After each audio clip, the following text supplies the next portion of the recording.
একদম দাঁড়া দেখুন, একদম দাঁড়া।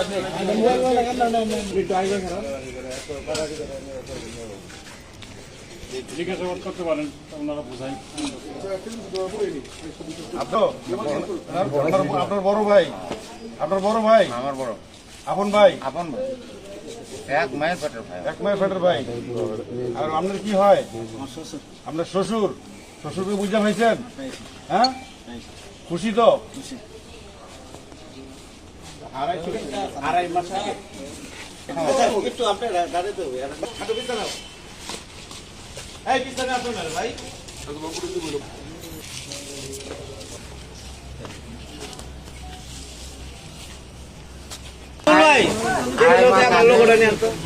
আড়াই মাস আগে বাড়ি থেকে কোথায় গেছে মনে করেন আমরা খোঁজ করে পাই না, ওকে অনেক খুঁজেছি, খোঁজার পরও পাইনি। যেহেতু কালকে মনে করেন যে টিভিতে মোবাইলের সাথে দেখলাম যে এরকম আমার ভাইকে পাওয়া গেছে অমুক বর্ডারে, মানে জামালপুর বর্ডারে পাওয়া গেছে। তো আজকে আসে তো ভাইকে পাইলাম।